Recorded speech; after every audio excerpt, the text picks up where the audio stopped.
Pay for your sister's wedding, or you are dead to us. My father's voice boomed across the mahogany dining table, causing the crystal wine glasses to tremble. My mother nodded in agreement, her face twisted in a scowl, while my younger sister Bianca sipped her vintage Cabernet with a smug grin plastered on her face. They thought they had me cornered. They thought they could squeeze another $250,000 out of me by threatening to cut me off.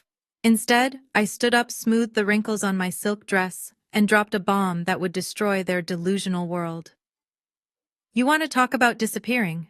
Fine. But you forgot one thing. This house belongs to me. You have 24 hours to get out. My name is Zara, and I am 34 years old. For the last decade, I have been the family bank, the safety net, and the fixer. I work in crisis management and venture capital, which means I spend my days cleaning up billion-dollar messes for Fortune 500 companies. I am good at spotting liabilities and cutting losses. I just never thought the biggest liability in my life would be my own flesh and blood. Before I tell you how I evicted my entire family in a single night, let me know where you are watching from in the comments. Hit that like button and subscribe if you have ever been treated like an ATM by the people who are supposed to love you. The dinner that ended our relationship happened on a rainy Tuesday evening in Atlanta.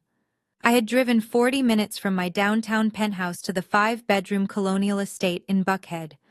I bought this house 5 years ago when my father Otis retired and claimed he could no longer afford rent. I let them live there rent-free. I paid the property taxes, the landscaping bills, and the utilities. I even gave my mother Verna a supplementary credit card for groceries. I thought I was being a good daughter. I thought I was honoring my heritage by taking care of my elders. I was wrong. When I walked into the dining room, the table was already set with the good china. My sister Bianca sat next to her fiancé Julian. Julian is 30 years old, white, and calls himself a tech entrepreneur. In the 6 months they have been dating, I have never seen him pay for a single meal. He wears Gucci loafers and talks loudly about blockchain and disruption, but somehow always forgets his wallet in the car. Nice of you to join us, Zara, Julian said without standing up. He reached for the bottle of wine in the center of the table and poured himself a generous glass. I recognized the label immediately. It was a Chateau Margaux I had been saving for a special client closing. A $500 bottle. I see you found the wine cellar, I said, keeping my voice cool. Julian shrugged. It needed to breathe. We are celebrating tonight. Besides, family shares, right? My mother Verna bustled in from the kitchen carrying a roast. Sit down, Zara. Stop counting pennies. We have big news. I sat. I looked at Bianca. She was glowing, but not with the happiness of a bride-to-be. It was the glow of someone who thinks they have won the lottery. She held up her hand, showing off a diamond ring that looked suspiciously cloudy under the chandelier light. We set a date, Bianca announced, next June, and we found the perfect venue. That is great, I said, reaching for the water pitcher. A backyard wedding can be lovely. Bianca laughed, a sharp, high-pitched sound that grated on my nerves. Backyard. Do not be ridiculous, Zara. Julian has a reputation to uphold. We are booking the Plaza in New York. I paused. The Plaza. Yes, Julian chimed in, leaning back in my father's chair. The grand ballroom. We need to make a statement. It is going to be the social event of the season. We have already put a hold on the date. The deposit is due on Monday. And how much is the statement going to cost, I asked, though I already knew the answer would be nauseating. The total budget is $250,000, Bianca said, as if she were ordering a latte. That includes the venue, the Vera Wang dress, the floral arrangements, and the travel costs for Julian's extended family coming in from Europe. $250,000. I looked at my parents. They were beaming. My father Otis, who had lectured me about saving money when I wanted a $10 doll as a child, was nodding in approval. It will be a wedding fit for a queen, my father said. Our Bianca deserves the best. That is a lot of money, I said, looking directly at Julian. I assume your tech startup is doing well enough to cover that. Julian coughed and swirled his wine. My assets are currently illiquid. All tied up in Series B funding rounds. You know how it is, Zara. High risk, high reward. Once the IPO hits next year, I will be liquid. But right now, we need a bridge. A bridge. He meant me. He meant my bank account. So who is paying the deposit on Monday? I asked, setting my fork down. The table went silent. My mother looked at me with that disappointed expression she usually reserved for when I wore my natural hair. Zara, honey. My mother said, her voice dripping with artificial sweetness. We all know you have done very well for yourself. You are the only one with that kind of liquidity. We thought you would want to give your sister this gift. It is your duty as the eldest. My duty. I felt a vein throb in my temple. I paid for Bianca's college tuition, which she wasted on a degree in fashion marketing she never uses. I paid for this house. I pay for the food you are eating right now. And now you want $250,000 for a party? No, I said. The smile dropped from Bianca's face instantly. What do you mean no? I mean no. I am not paying $250,000 for a wedding. That is a down payment on a house. That is a college fund. It is not a one-night party. If you want a wedding at the plaza, Julian can pay for it when his assets become liquid. Until then, you live within your means. My father slammed his hand on the table. The silverware rattled. You are selfish, Zara, he shouted.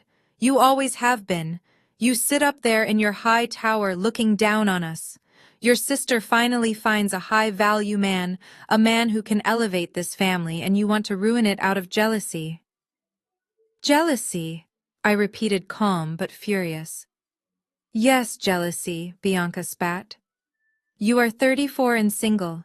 You cannot stand that a white man like Julian wants me and not you. You want me to be miserable like you. I looked at Julian. He was smirking.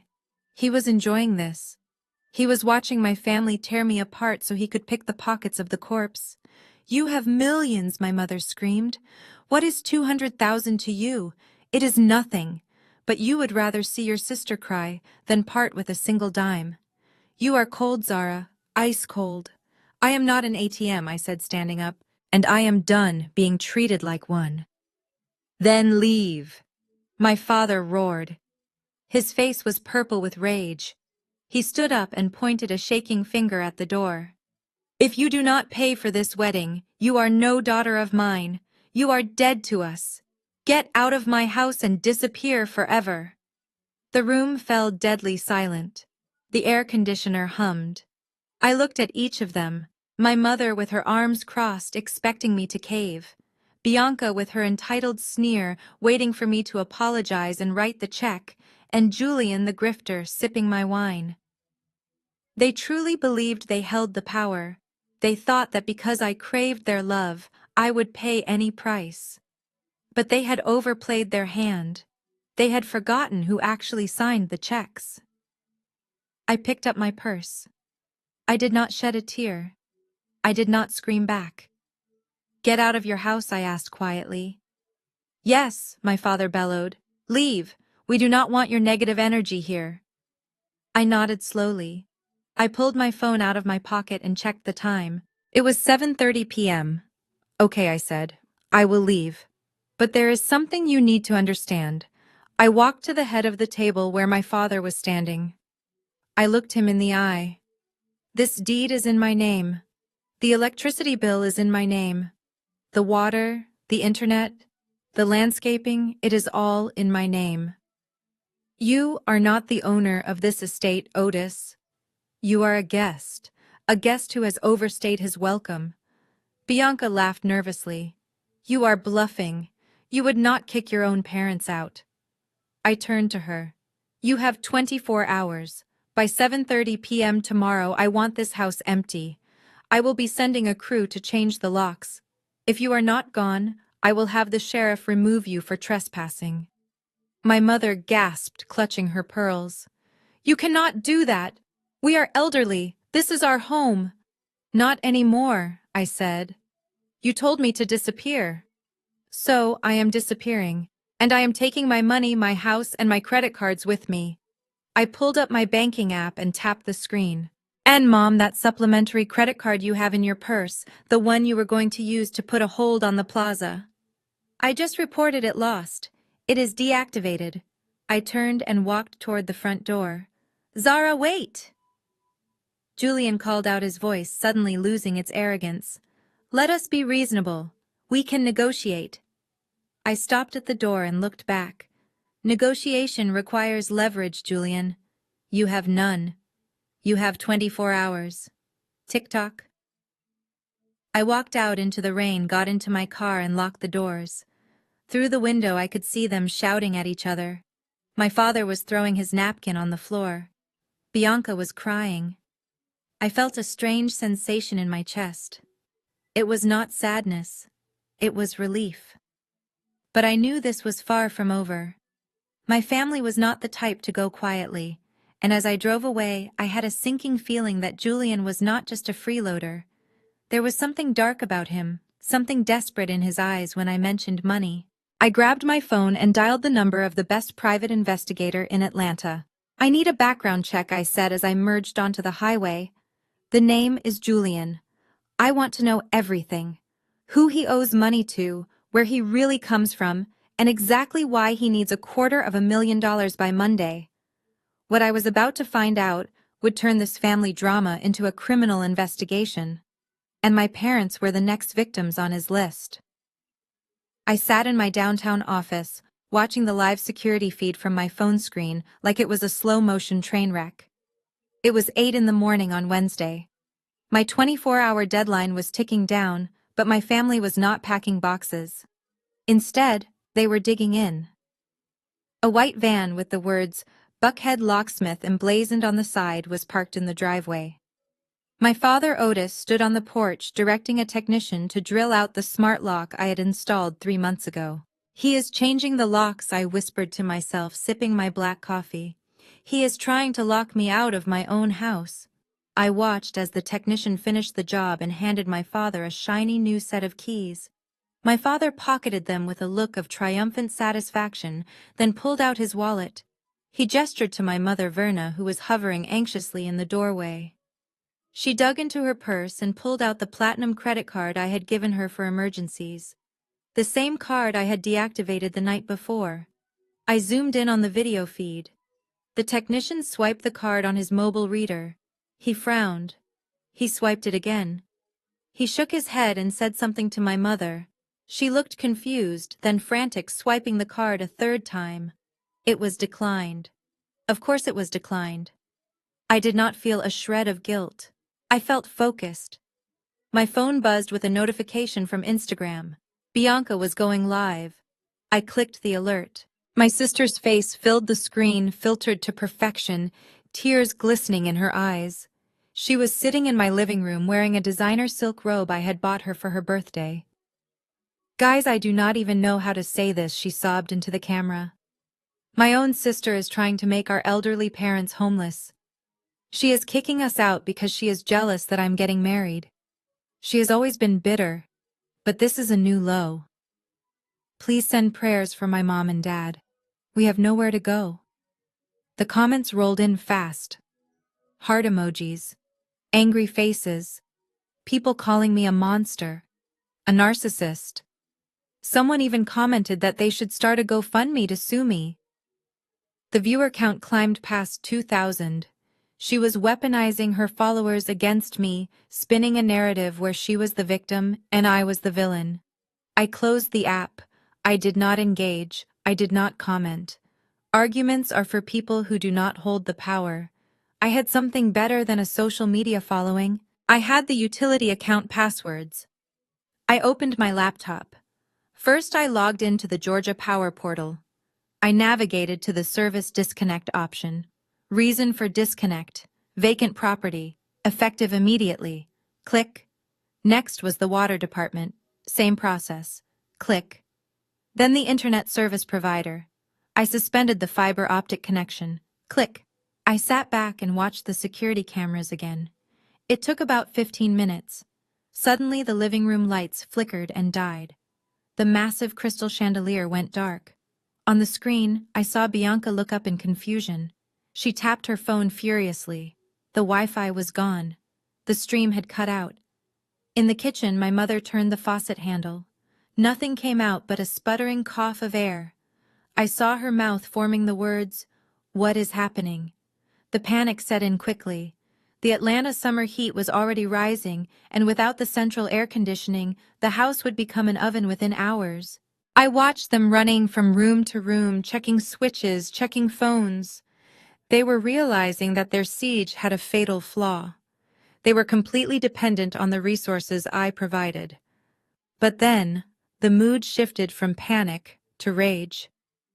Bianca stormed into the living room, her face twisted in a snarl. She grabbed a heavy ceramic vase from the mantel.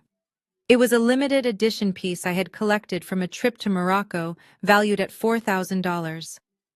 She screamed something I could not hear over the silent feed and hurled the vase across the room. It shattered against the wall, exploding into 1,000 shards. She did not stop there. She grabbed a throw pillow and ripped it open, sending feathers flying. She kicked the coffee table, leaving a deep gouge in the hardwood floor. She was destroying my property because she could not control me. That was the line. I picked up my desk phone and dialed the local precinct. I did not call 911. I called the sheriff's office directly, asking for the civil division. I had prepared for this. I had the deed to the house, the utility bills in my name, and the time-stamped video of Bianca destroying my property. "I am the legal owner of the property at 4500 Peachtree Road," I told the deputy who answered. "I have trespassers who are currently damaging the interior. I need an escort to serve an immediate eviction notice and file a report for vandalism." I grabbed my briefcase, which contained every document proving my ownership, and walked out of my office. The drive to the house took 40 minutes. When I pulled up to the curb, a sheriff's cruiser was already there, lights flashing silently. I stepped out of my car. The summer air was thick and humid.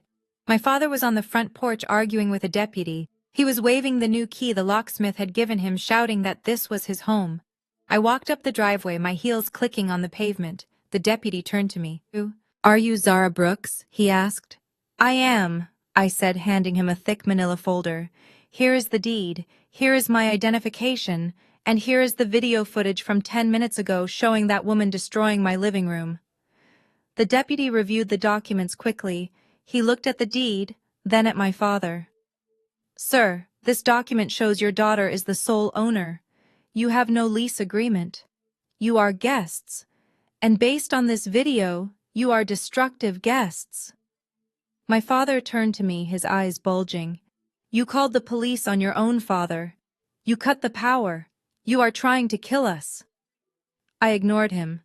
I looked past him to the open door where Bianca and my mother were standing. Bianca looked pale. She knew what breaking that vase meant. It meant she wasn't just a squatter anymore. She was a criminal. "I want them removed," I said to the deputy, my voice calm and steady. "And I want to press charges for the damage to the property." My mother let out a wail that sounded like a wounded animal. "Zara, please. We are family." "You have 1 hour to pack your personal belongings," I said, checking my watch. "Anything left behind will be donated to charity. And Bianca, if you break one more thing, I will have you arrested right here on the lawn in front of the neighbors." The deputy stepped onto the porch. "You heard the lady, folks. 1 hour. Or you leave in handcuffs." The siege was over, but the war had just begun. As they scrambled inside to pack their bags, I stood on the lawn and watched. I did not feel triumph. I felt a cold, hard resolve. They thought they could bully me into submission. They were about to learn that I was not the girl who cried in her room anymore. I was the woman who signed the checks. And the check had just bounced. The 60 minutes evaporated like water on hot pavement. I stood by my car, arms crossed, leaning against the hood, as the front door creaked open. It was not a dignified exit. It was a parade of chaotic humiliation. First came my father, struggling with 2 oversized suitcases that looked ready to burst. He refused to look at me, staring straight ahead at the asphalt, his jaw set in a line of grim fury. Then came Bianca. She was not carrying boxes. She was dragging a garment bag containing her precious designer wardrobe, the plastic scraping loudly against the concrete steps. She looked like a deposed princess, her mascara running down her cheeks, making her look less like a bride-to-be and more like a raccoon caught in the rain. Julian brought up the rear, carrying nothing but his laptop bag. He stopped right in front of me, blocking my view of the house. "You are making a huge mistake, Zara," he spat, his voice low enough that the deputy standing 10 feet away could not hear. "This is illegal eviction. I know my rights. My lawyers will have a field day with this. You will be hearing from them by morning." I looked him up and down. "Your lawyers?" I asked, raising an eyebrow. "The same lawyers who advised you to squat in a house you do not own and destroy property on camera." Save your breath, Julian. You cannot afford a lawyer. You can barely afford that suit. And if you step foot on this property again, I will have you arrested for stalking. He sneered, muttering something about me being a bitter spinster before stomping toward his car. But the real show was my mother. Verna did not just walk out, she performed. She stopped in the middle of the lawn, spotting Mrs. Higgins watching from her porch next door. Mrs. Higgins was the neighborhood gossip, and my mother knew it. My mother threw her hands up, wailing loudly. "Look at what my own daughter is doing to us, Mrs. Higgins. She is throwing her elderly parents onto the street. She has ice in her veins. She is abandoning her family because she is jealous of her sister." I did not flinch. I let her scream. I let the neighbors watch. The truth was already in the police report. But then my mother turned to me, her eyes wild with a venom I had never seen before. She marched up to me, ignoring the deputy who started to move forward.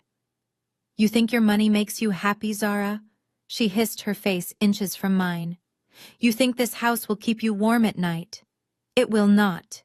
You are going to die alone in this big, empty box. You have no heart, and no one will ever love you. You will rot here by yourself, just like you deserve. Mark my words, Zara. You will die alone." The words hung in the humid air, heavy and suffocating.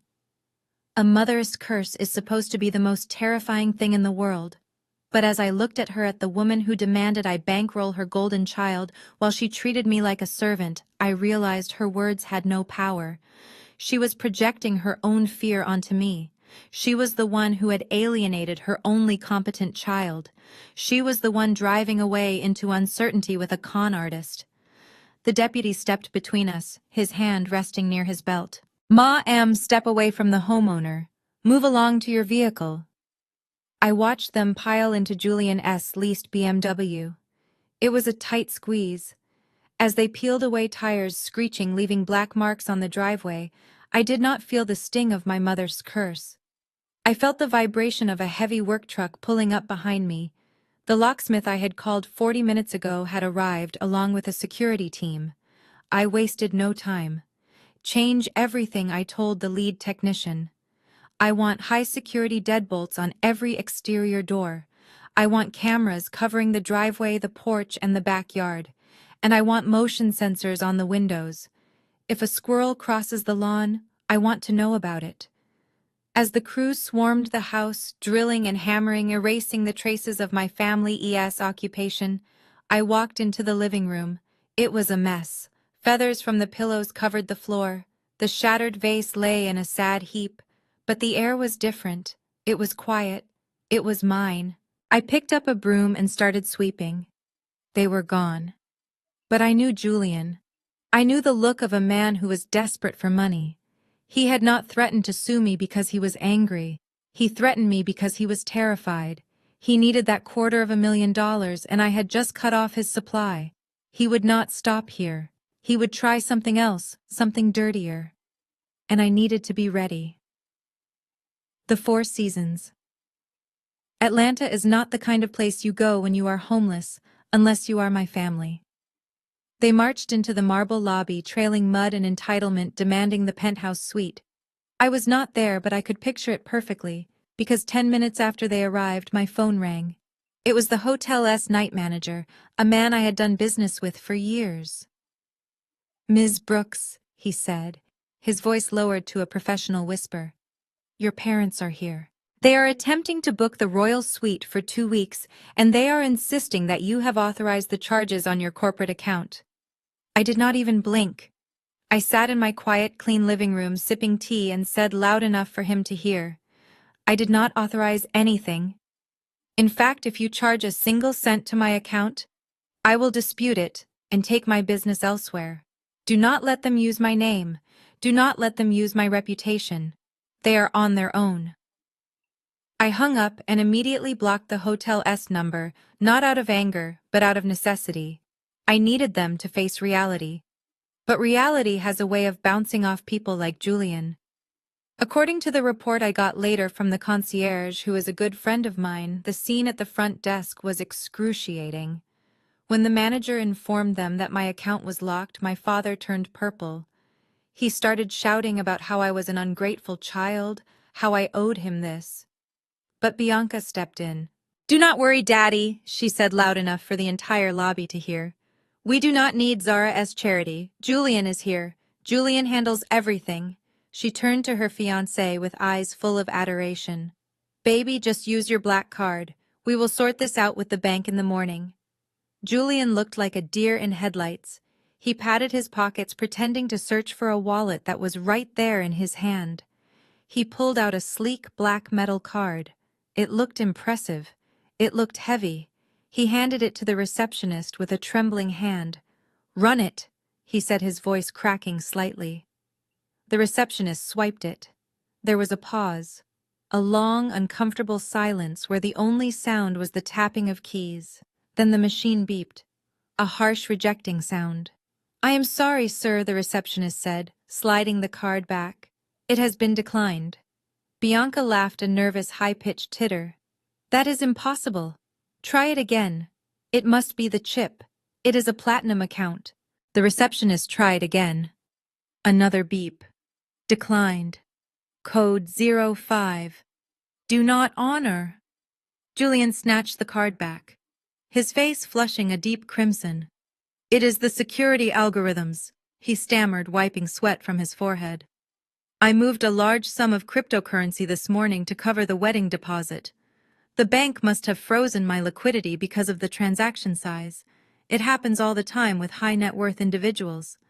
I need to call my banker in Zurich." He pulled out his phone and walked away, pretending to dial a number. But there was no banker in Zurich. There was no cryptocurrency. There was just a maxed-out credit card and a desperate con artist trying to buy time. My parents stood there stranded in the middle of the luxury lobby with their luggage. The humiliation was palpable. People were staring. The security guard was inching closer, ready to escort them out. They had no place to go, no friends who would take in 4 adults on a Tuesday night. And they had burned their only bridge. That was when my mother Verna made her move. She looked at Julian, pacing by the elevators, then at Bianca, who was on the verge of a tantrum. She reached down to her hand and pulled off the ring. It was a 3-carat solitaire diamond I had bought her for her 60th birthday last year. It cost me $15,000. I had given it to her as a thank you for raising me a peace offering in a war she never stopped fighting. She walked up to the concierge desk. "Is there a jeweler nearby that buys estate pieces?" she asked, her voice trembling but loud. 20 minutes later she was back. She did not have the ring. She had a stack of cash and a look of martyred saintliness that made my stomach turn. She paid for a standard room, not the suite, for 2 nights. "We will make do," she told the receptionist, glaring at the staff as if they were the ones who had failed her. "My son-in-law is just having a technical difficulty." They crammed into a double queen room, 4 adults sharing 1 bathroom. The luxury they felt entitled to was gone, replaced by cramped quarters and simmering tension. But instead of blaming Julian, instead of asking why a tech millionaire could not pay for a hotel room, my mother turned her rage on the only target she felt comfortable attacking. Me. My phone lit up with a voicemail. I did not answer, but I listened. "You happy now, Zara?" my mother screamed into the phone. "You humiliated him. You made Julian look like a fool in front of those people. He is a genius, he deals with millions, and you embarrassed him over a few $1,000s. I had to sell your ring. The one you gave me. I hope you are satisfied. You took everything from us. You are poison, Zara. I saved the voicemail. It was not an insult. It was evidence. Evidence that even when faced with the glaring truth of Julian's poverty, my mother would rather sell her own jewelry than admit she bet on the wrong horse. She was protecting the lie because the lie was the only thing that made her feel superior to me. But Julian's excuse had a shelf life. Banks do not stay frozen forever, and rent is due every day. He had survived the night by sacrificing my mother's ring, but he needed money, real money, and he needed it fast. That was when I knew the desperation would shift into criminality. He had tapped them dry. Now he would try to tap me, and I was waiting. The buzzing started at 6 in the morning. It was not the gentle vibration of an alarm, but a relentless, continuous spasm against my nightstand that suggested the world was ending. I rolled over and grabbed my phone expecting a work emergency or a market crash. Instead, I found my name trending on Twitter. My sister had been busy. I opened TikTok and there it was. A video titled "The Truth About My Heartless Millionaire Sister." It already had 2 million views. Bianca sat on the edge of a hotel bed looking disheveled and tragic, with my mother weeping softly in the background. The lighting was dim, carefully orchestrated to make the standard double room at the Four Seasons look like a refugee camp. "Guys, I never wanted to bring this to the internet," Bianca whispered into the camera, her voice trembling with practiced vulnerability. "But we have nowhere else to turn. My sister Zara kicked our elderly parents out on the street in the middle of the night. She shut off their power. She turned off their water. She even called the police on her own father just because we asked her for a little help with my wedding. We are staying in a hotel tonight thanks to Mom selling her only jewelry, but we do not know what we will do tomorrow. Please share this. We need justice." She conveniently left out the part where she smashed a $4,000 vase or the part where they demanded $250,000. She left out the fact that I had housed them for 5 years rent-free. She had edited the narrative until I was the monster and she was the Cinderella victim. I watched the comments scroll by. They were vicious. People were finding my LinkedIn profile, my business email, my Instagram. They were calling for me to be fired. They were calling for boycotts of my firm. My stomach turned not with sadness, but with a cold, burning nausea. This was not just a family spat anymore. This was an attack on my livelihood. Then the phone calls started. Not from strangers, but from family. Aunts I had not spoken to in years. Cousins who only called when they needed bail money. My Auntie May left a voicemail screaming that I was a disgrace to the family name and that I should be ashamed of flaunting my wealth while my parents suffered. They did not want the truth. They wanted a villain, and I fit the casting call perfectly. I was about to delete the app when an incoming call took over the screen. It was Harrison Sterling, my boss, the managing partner of the firm. My heart stopped. Harrison never called before 9. "Zara," he said, his voice clipped and professional, "I am looking at a video that is circulating among our board members. It involves you and some very serious allegations of elder abuse." "It is a lie, Harrison," I said, sitting up straight in bed, my voice steady. "It is a family dispute over money.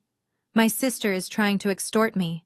"I believe you," Zara, Harrison said, but his tone did not change. "But in our line of work, perception is reality. We manage reputations. We cannot have our lead crisis manager looking like she cannot manage her own house. Clients are already emailing. You are a liability right now. Fix this, or I will have to ask for your resignation." The line went dead. I sat there in the silence of my bedroom, the morning sun filtering through the blinds. They had crossed the final line. They had come for my career. Bianca and Julian thought this video would shame me into opening my wallet. They thought the pressure would make me crack, but they had made a fatal miscalculation. They had backed a crisis manager into a corner. I did not respond to the comments. I did not post a tearful defense video. I got up, took a shower, put on my sharpest blazer, and went to war. I sat down at my computer and opened a new file labeled defamation. I downloaded the video. I saved every screenshot of every lie. I cataloged the timestamps. Then I picked up my phone and dialed the number of the private investigator I had contacted 2 days ago. His name was Vance, and he was expensive, discreet, and ruthless. Vance, I said when he answered. The scope of the investigation has changed. I saw the video, Ms. Brooks. Vance said, his voice gravelly and unimpressed. Your sister has quite an imagination. I want everything. I told him. I do not just want Julian's background anymore. I want to know exactly who filmed that video. I want to know where they are getting their money now that the ring is sold. I want to know about every debt, every lie, and every skeleton in my family's closet. And Vance, I want to know if Bianca has ever done this before. There was a pause on the line. You think she has run this script on someone else? Grifters do not invent new tricks, Vance, I said, staring at a freeze frame of Julian lurking in the background of the video. They just recycle the old ones. Find me the ex-boyfriends. Find me the former landlords. I'm going to sue them for defamation and I need ammunition. Consider it done, Vance said. And Ms. Brooks? Yes. I found something interesting about your brother-in-law's tech company. Or should I say, the lack thereof. You are going to want to see this. Send it, I said. I hung up the phone. My family wanted a public spectacle. They wanted to drag me through the mud. Fine, I would give them a spectacle. But when I was done, the mud would be covering them, and I would be the one holding the hose. I looked at the calendar. My sister's wedding date was still marked in red. It was time to send my RSVP. The email from Vance arrived at precisely 2 p.m. with a subject line that simply read, The Groom. I was sitting at my glass desk overlooking the Atlanta skyline, sipping lukewarm water and trying to ignore the fact that my inbox was still filling up with hate mail from strangers who thought I abused the elderly. I clicked the attachment. It was a 50-page dossier. Vance did not do things by halves. I started reading, and with every page, the knot of anxiety in my chest loosened, replaced by a cold, vindictive clarity. Julian was a masterpiece of fiction. He was not a tech visionary. He was not a founder. He was not even Julian. His real name was Gary Miller, a 30-year-old college dropout from Daytona Beach, Florida, whose last known employment was as a shift supervisor at a car rental agency. He had been fired 6 months ago for using company vehicles for personal trips. But the car rental gig was just his day job. His real passion was fraud. Vance had dug up court records from Dade County that painted a pathetic picture. 2 years ago, Gary had launched a cryptocurrency token called Suncoin. He hyped it up on encrypted messaging apps, promising massive returns to gullible investors, mostly retirees in Florida who did not understand the technology. He got them to invest their savings and then vanished with the liquidity pool. It was a classic rug pull. He walked away with $40,000 and avoided prison only because the laws had not quite caught up to the technology yet, and he had settled out of court, leaving his victims with nothing. And the money from that scam, it was gone. The report listed outstanding debts to 3 different casinos in Biloxi and one very impatient bookie in Atlanta. Gary Miller owed nearly $90,000, and the interest was compounding daily. That explained the desperation. That explained the rush to get married. He did not love Bianca. He did not care about the wedding venue. He needed a lifeline. He needed access to a family with assets so he could pay off the people who were threatening to break his legs. I sat back in my chair and looked at the photo of him Vance had attached. It was a mugshot from a DUI arrest 3 years ago. He looked younger, less polished without the designer suit, but the eyes were the same. Shifty, hungry. He was a predator looking for a wounded animal, and my family had practically served themselves up on a silver platter. I had the smoking gun. I could print this out, drive to the hotel where my family was currently crowded into a double room, and end this charade right now. I could show my father that the man he was betting his retirement on was a criminal. I could save my mother from selling any more jewelry. I could even save Bianca from marrying a man who was only with her because he thought her sister was rich enough to cover his gambling debts. My hand hovered over the print button. It would be the right thing to do. It would be the sisterly thing to do.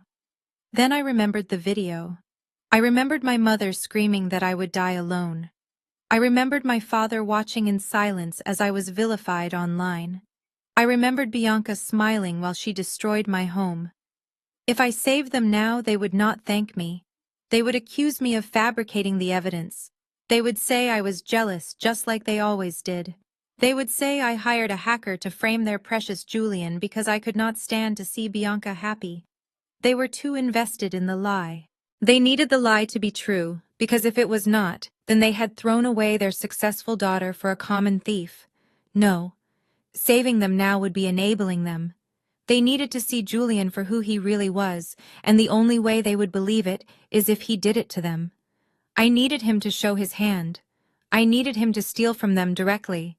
It was a cold calculation, but crisis management is not about being nice, it is about being effective. I closed the file and moved it into an encrypted folder on my hard drive labeled insurance. I picked up my phone and texted Vance. Keep watching him. He is going to make a move on their assets soon. I want to know the second he asks them for money. I stood up and walked to the window. Down on the street, life was moving on. People were rushing to meetings, buying coffee, living their lives, unaware that up here, I was watching a tragedy unfold in slow motion. My family was trapped in a hotel room with a wolf, and I was the only one who knew he had teeth. But they had locked the door and told me to stay out. So I would stay out. I would watch and I would wait. Because Gary Miller was desperate, and desperate men make mistakes. He had already tapped out my mother's jewelry box. He had tried my credit cards. Now, he would look at the only things they had left. My parents' retirement accounts. And when he reached for that cookie jar, I would be there to slam the lid shut on his fingers. But not a second before. I felt a chill run down my spine. It was not fear. It was anticipation. The game had changed. I wasn't the victim anymore. I was the hunter, waiting in the tall grass. The next morning began not with an alarm, but with a phone call from First National Bank. I recognized the number immediately. It was the private wealth management line. I answered, expecting a routine portfolio update. Instead, I heard the tense voice of Mr. Davis, my account manager. Ms. Brooks, I apologize for the early call, but we have a flag on a pending application. We received a HELOC request this morning for $500,000 against your property on Peachtree Road.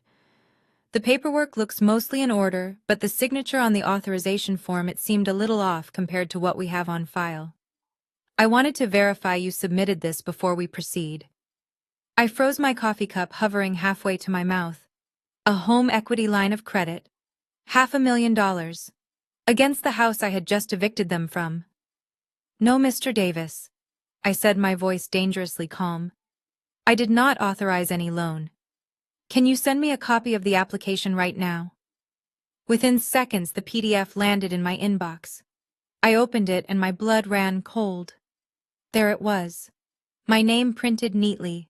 My social security number correct. And at the bottom a signature that looked like mine if I had signed it while having a seizure. It was shaky, amateurish. But what caught my eye wasn't the forgery itself. It was the witness signature next to it.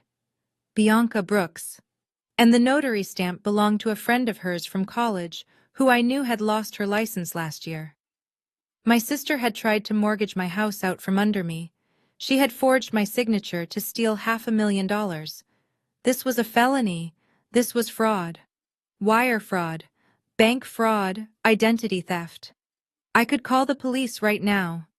I could have officers waiting at the hotel room door before they even finished breakfast. I could send Bianca to prison for 10 years.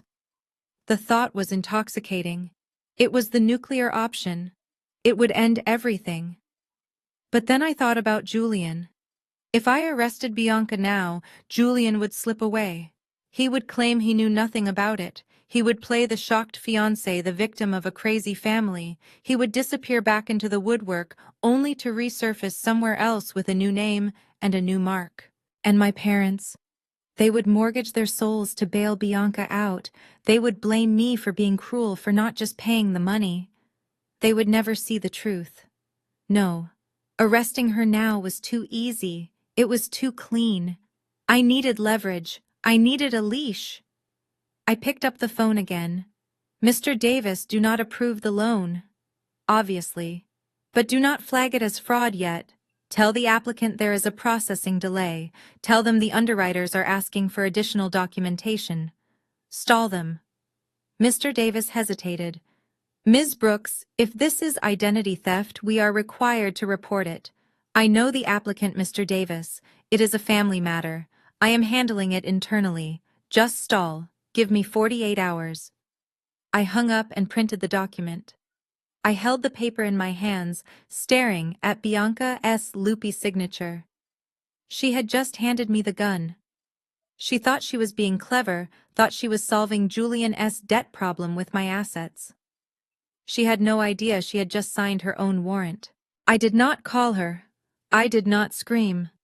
I placed the forged document in the same encrypted folder as Julian's dossier. Let them sweat. Let them wonder why the money had not hit the account yet. Let Julian get more desperate. He was counting on that cash. His bookie was probably counting on it too. When the money did not come, the pressure would build. And when pressure builds, cracks appear. I walked to the window of my office, looking down at the busy street. My sister was a criminal, my parents were enablers, and my future brother-in-law was a con man. It was a perfect storm, and I was the only one with an umbrella. I felt a strange sense of calm settle over me. I wasn't just reacting anymore. I was directing. My phone buzzed. It was a text from my mother. Zara, please. We are running out of cash. Just talk to us. I looked at the message. Then I looked at the forged loan application on my desk. I typed a reply. I am busy. Handle your own business. I hit send. Let them think I was just being petty. Let them think I was just a bitter sister holding a grudge. They had no idea I was holding their freedom in a manila folder. The clock was ticking, but this time it wasn't ticking for me. It was ticking for them. 48 hours after I quietly strangled the fraudulent loan application in the cradle, the desperation inside the cramped hotel room reached a fever pitch. I knew this because Vance, my private investigator, had managed to slip a listening device into their room disguised as a complimentary air purifier. I sat in my office wearing noise-canceling headphones, listening to Julian spin a web of lies so thin it was transparent to anyone with a basic understanding of finance but opaque as concrete to my parents. The bank error is clearing up, Julian claimed, his voice smooth but with a frantic undertone that I recognized instantly. But this delay has created a unique opportunity. My partners in Silicon Valley just opened up a secondary allocation for Project Alpha. It is a pre-IPO buy-in. We are talking 10 times returns by the wedding date. But I need liquidity today, Otis. Right now. If I miss this window, we leave millions on the table. I held my breath, waiting for my father to ask for a prospectus or a balance sheet or even a business card. Otis had worked 40 years at a logistics firm. He knew the value of a dollar. He had lectured me on fiscal responsibility since I was 6 years old when I wanted a candy bar at the grocery store. Instead, I heard my mother Verna ask, "How much do you need to get us in?" 200,000, Julian said. That gets us the founder's tier. It will cover the wedding, the house, everything. You will be richer than Zara ever dreamed of being. There it was. The hook. He did not just promise them wealth, he promised them superiority.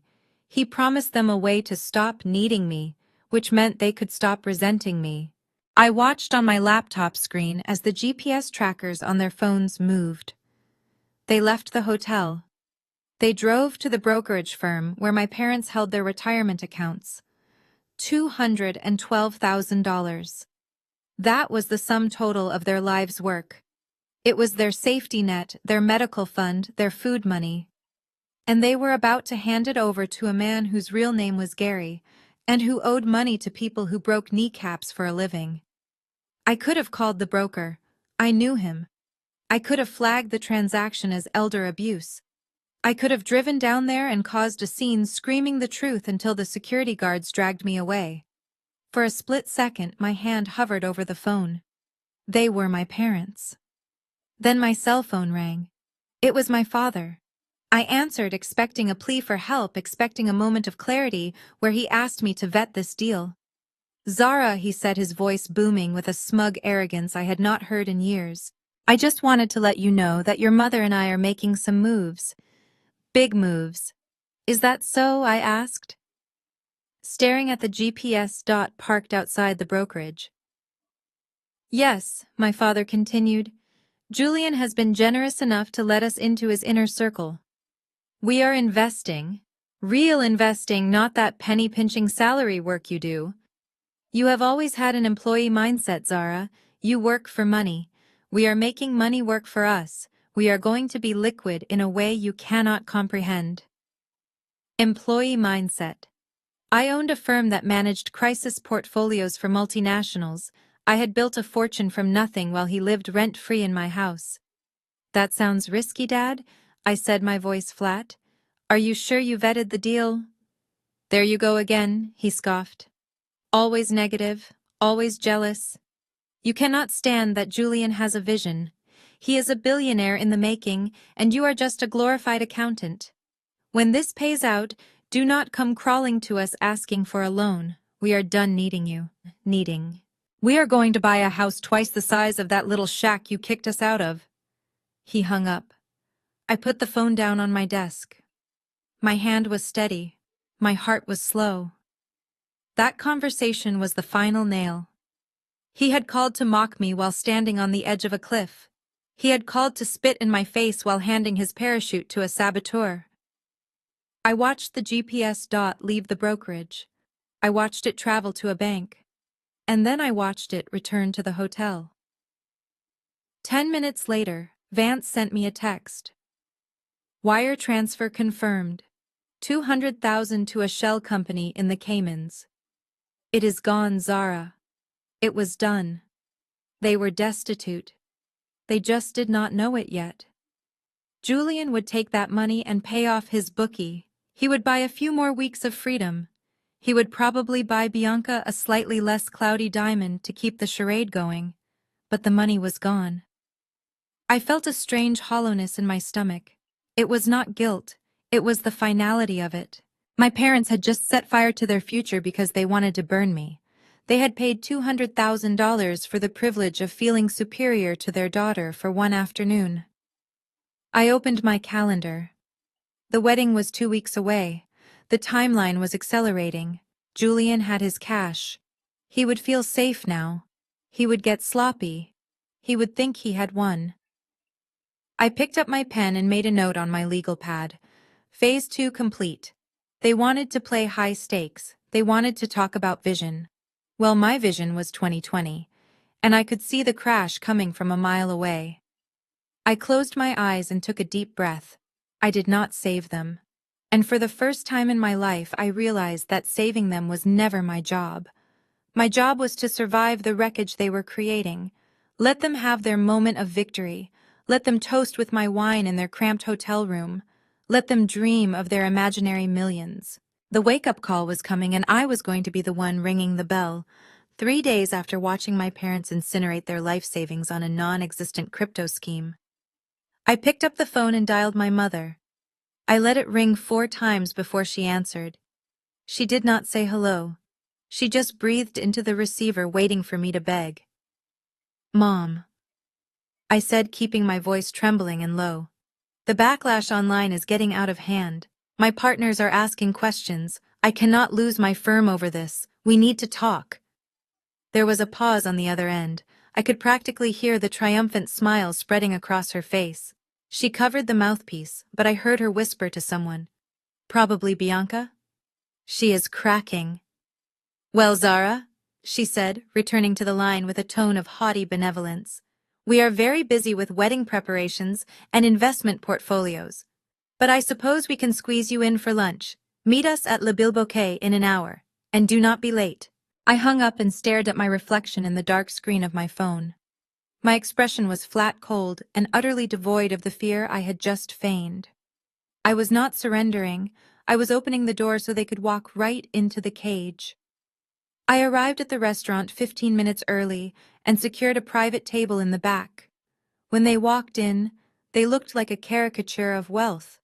My mother was wearing a designer scarf that still had the crease lines from the packaging.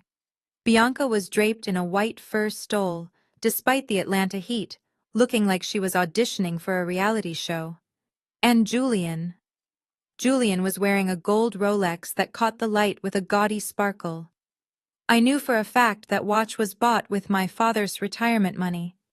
It ticked away the seconds of their financial ruin on his wrist. They sat down without greeting me. Bianca immediately signaled the waiter and ordered a bottle of champagne without asking the price. So Bianca said, leaning back and inspecting her nails, "You finally came to your senses. I told Julian you would.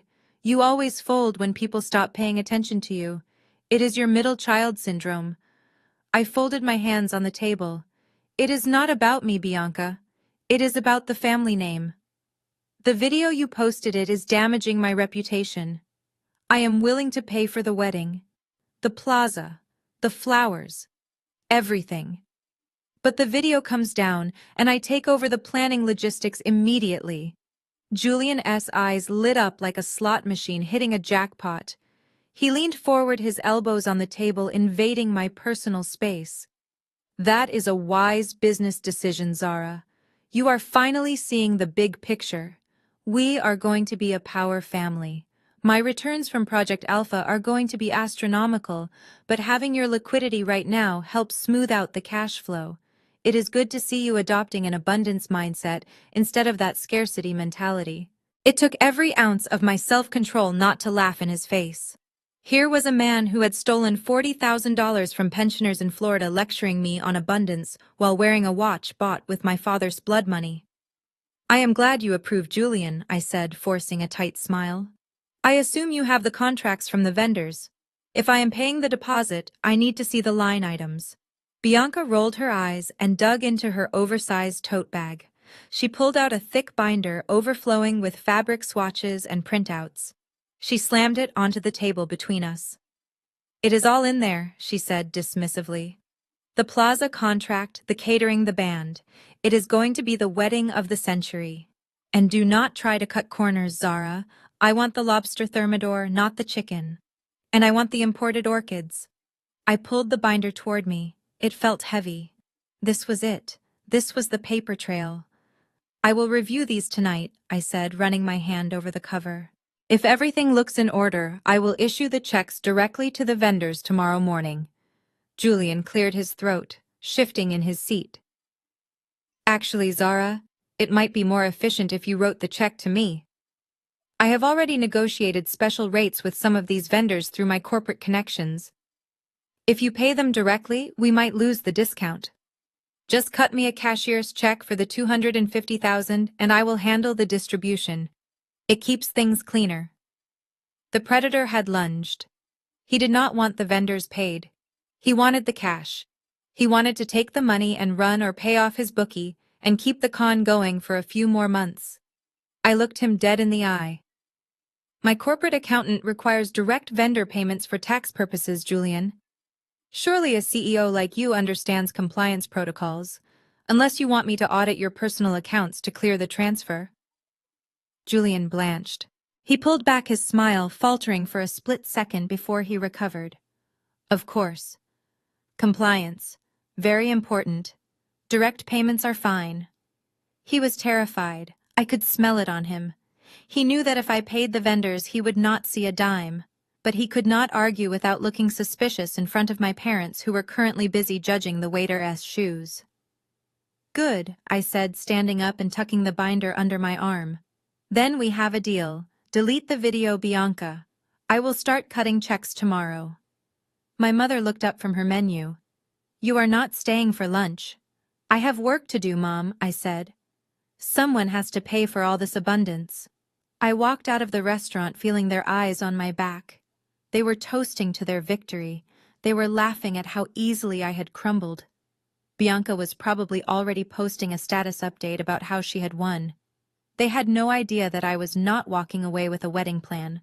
I was walking away with a crime scene. As soon as I got into my car, I opened the binder.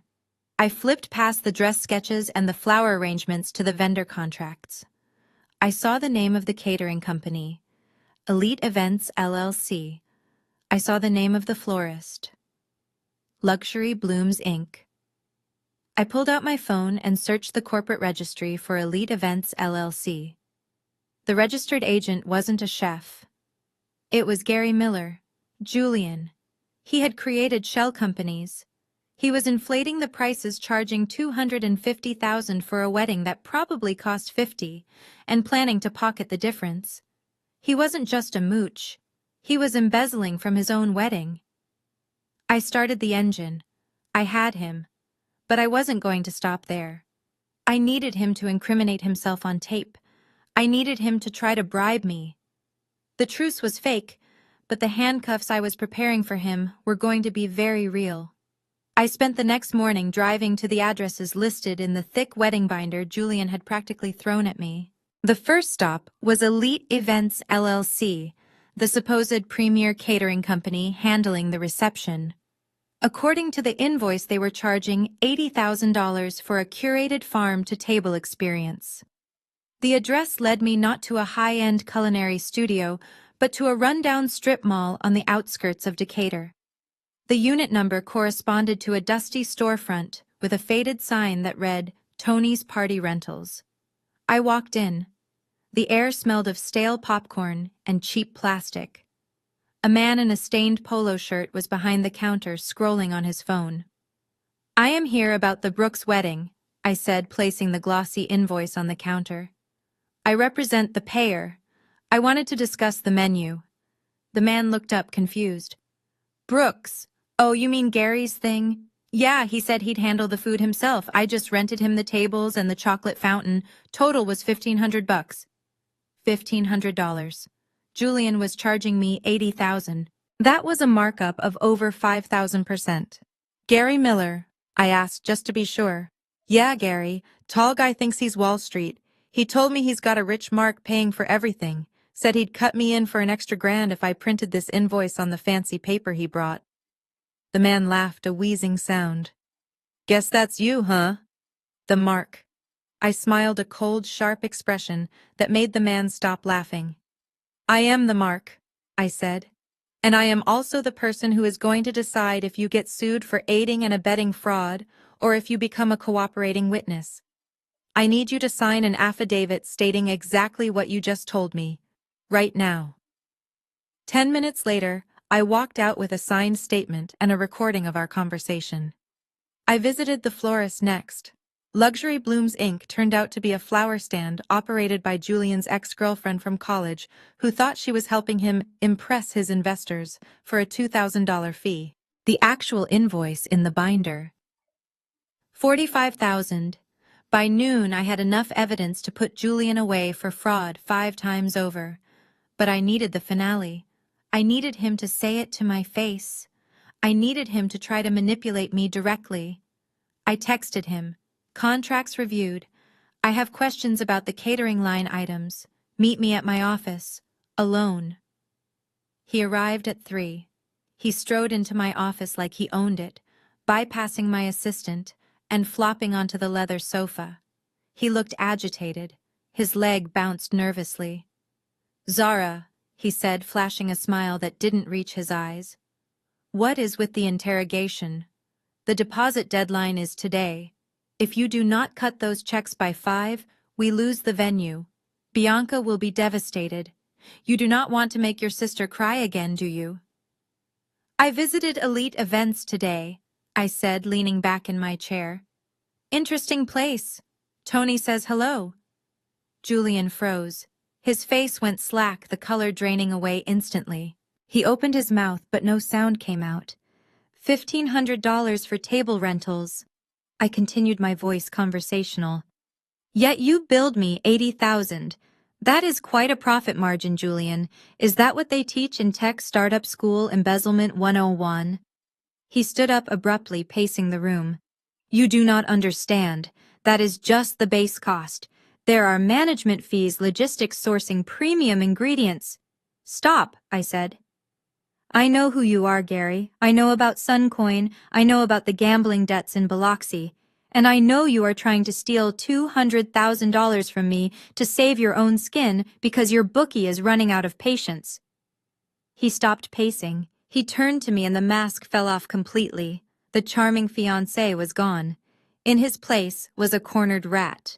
He walked around my desk, looming over me. You think you are so smart? He sneered, his voice low and threatening. You think you can just wave your money around and control everyone? You are just a lonely, bitter woman who can't get a man, so you try to buy people. Well, guess what? You are going to pay that money, because if you do not, I will tell Bianca you tried to sleep with me. I stared at him. Excuse me. You heard me, he said, leaning closer, invading my personal space. I will tell her you invited me here, tried to seduce me, and when I refused, you threatened to ruin the wedding. Who do you think she will believe? Her fiancé, or the sister who just kicked her parents out on the street? I will destroy your relationship with them forever, Zara. They will hate you until the day they die. He reached out and brushed a lock of hair from my shoulder, a gesture that was meant to be intimate, but felt like a violation. Or, he whispered, you can just write the check. And maybe, just maybe, I will be nice to you. We could be friends, Zara. You are a good-looking woman. It must be lonely at the top. I could help you relax. I did not flinch. I did not pull away. I looked him dead in the eye and smiled. You really are a cliché, Gary, I said. But you forgot one thing. I pointed to the small potted plant on the corner of my desk. A tiny red light was blinking inside the foliage. This entire office is wired for audio and video, I said. And you just attempted to blackmail and sexually harass me on camera. In the state of Georgia, that is extortion. He recoiled as if burned, stumbling back from the desk. You set me up. I am a crisis manager, I said, standing up. I manage disasters. And you, Julian, are a disaster. Now get out of my office. The checks will be ready tomorrow. But not for you. I am paying the vendors directly. And if you say one word to Bianca, if you try to spin this, I will send this recording to the police and your bookie. Do we have an understanding? He stared at me, his chest heaving. He looked like he wanted to hit me. He looked like he wanted to cry. Finally, he turned and fled the office, slamming the door so hard the frame rattled. I sat back down and exhaled a breath I didn't know I was holding. I saved the recording. Phase 3 complete. He was trapped. He couldn't leave Bianca because he needed the money. He couldn't blackmail me because I had the tape. He was going to have to walk down that aisle knowing that I owned him, and at the end of that aisle I would be waiting to take everything away. The bridal salon in Buckhead smelled like lavender and desperation masked by expensive perfume. I sat on a velvet-tufted ottoman, sipping sparkling water that cost more than my first car, while my sister Bianca twirled in front of a three-way mirror. She was wearing a custom Vera Wang gown that looked like it had been spun from clouds and diamond dust. It was stunning. It was also $30,000. My mother Verna sat next to me, dabbing at her eyes with a lace handkerchief. She looked at Bianca with pure adoration, the kind of look she had never once directed at me, not even when I graduated valedictorian or bought them a house. Oh, Bianca, my mother sighed, her voice trembling with emotion. You look like a princess, a real princess. Not like those career women who wear pantsuits and try to act like men. You look soft. You look like a wife.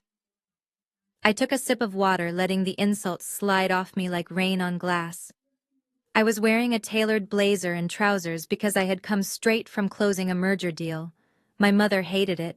She thought my ambition was a flaw, a defect that made me unlovable.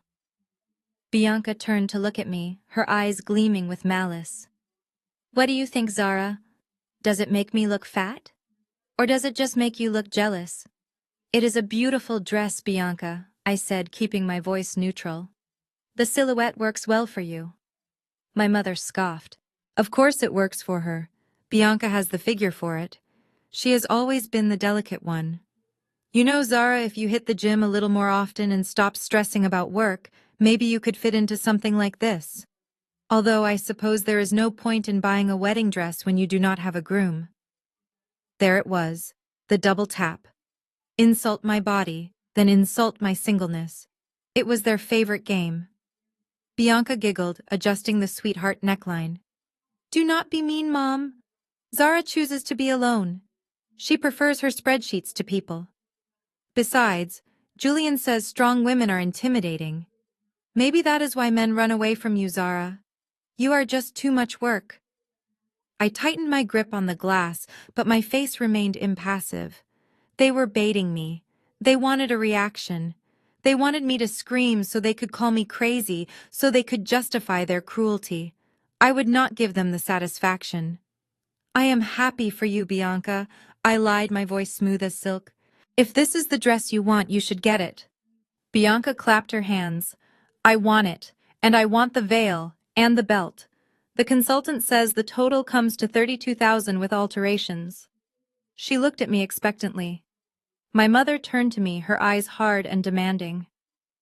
Well, Verna said. You heard her. Go pay for it. Consider it an apology for the stress you caused us this week. I stood up and walked to the counter where the sales consultant was waiting with a card reader. She looked uncomfortable, having overheard the entire conversation. I gave her a reassuring smile. I pulled a platinum credit card from my wallet. It was not my personal card. It was not my main business card. It was a card issued to Orion Holdings. To my family, it looked like just another black card. But Orion Holdings was a shell company I had set up specifically to purchase distressed assets. Technically, by using this card, I wasn't buying a gift. I was acquiring collateral. When the lawsuit dropped, this dress would be listed as company property, purchased with funds obtained through coercion. I would be able to repossess it right off her back if I wanted to. Receipt, please, I said, as the machine chirped its approval. I took the receipt and folded it carefully into my wallet. $32,000. It was a lot of money to spend on a dress that would eventually be evidence in a criminal trial, but as an investment in their total destruction, it was a bargain. I walked back to the seating area. It is done, I said. The dress is yours. Bianca squealed and ran to hug me, but stopped short, careful not to wrinkle the silk. Thanks, sis, she said, her smile not reaching her eyes. I knew you would pay. You always pay. My mother nodded approvingly. Finally, you are doing something right. Maybe this will teach you some humility. Supporting your sister is the only legacy you will likely have since you refused to give me grandchildren. I looked at them. Really looked at them. My mother bitter and shallow. My sister vain and cruel. They thought they had won. They thought they had bullied me into submission. They did not see the woman standing in front of them. They only saw a wallet. You are right, Mom, I said, picking up my purse. Supporting family is important. I hope you remember that sentiment next week. Why, what happens next week? Bianca asked, distracted by her reflection. The wedding, I said. It is going to be unforgettable.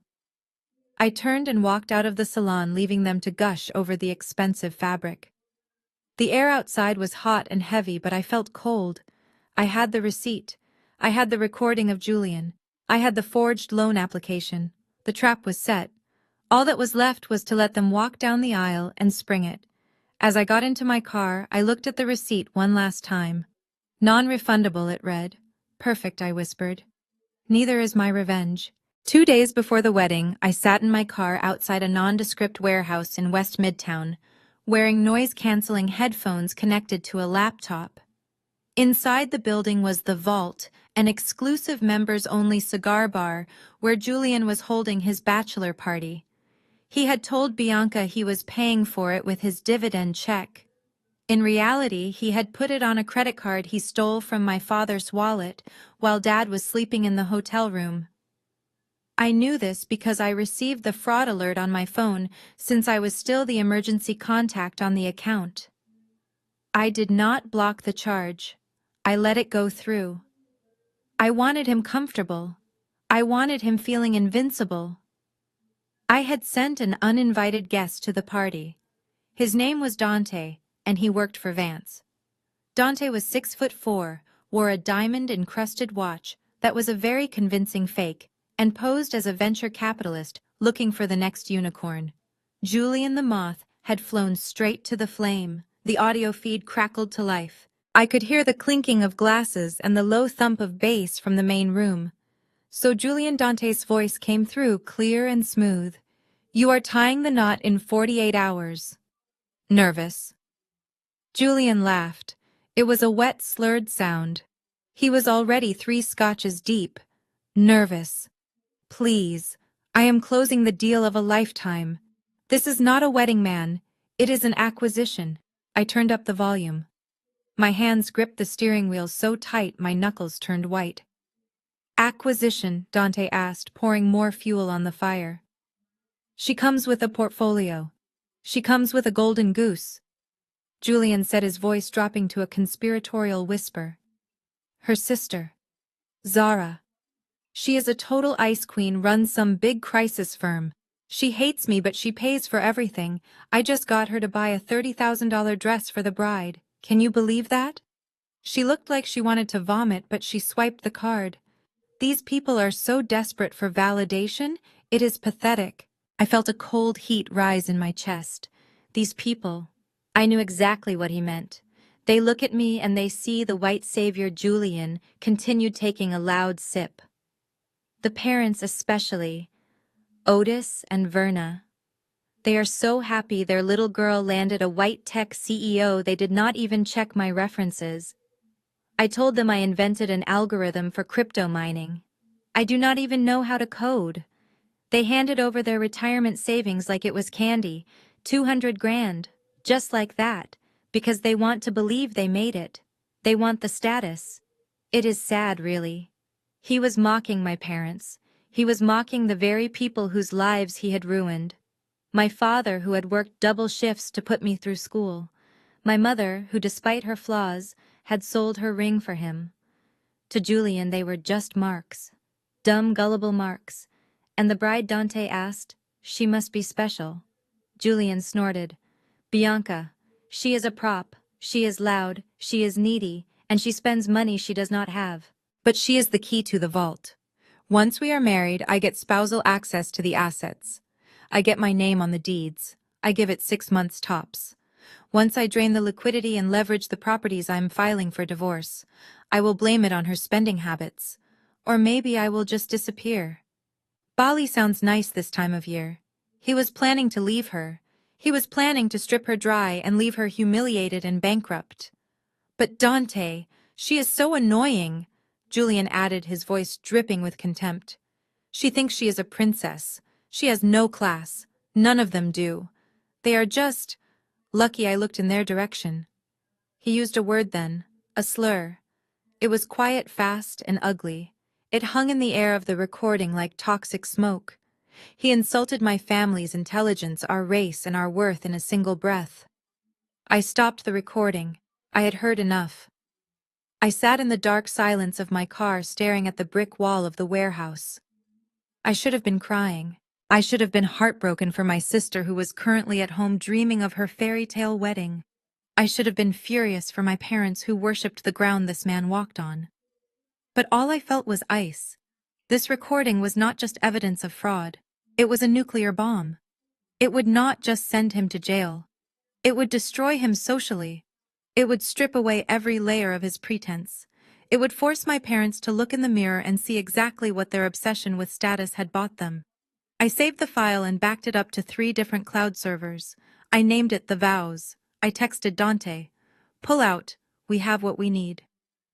Then I started the engine. The wedding was in 48 hours. Julian thought he was walking into a coronation. He thought he was the smartest man in the room. He had no idea that the check had already been cashed, the jury had already deliberated, and the executioner was driving a black sedan parked right outside. I drove home, visualizing the moment I would play this tape. It would not be in a lawyer's office. It would not be in a private meeting. It would be when he felt safest, when he felt like he had won. I was going to let him say I do. And then I was going to make him wish he had never learned to speak.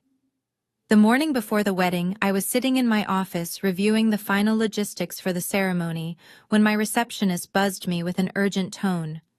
"Your parents are here, Zara. They say it is an emergency. They are threatening to scream until security drags them out."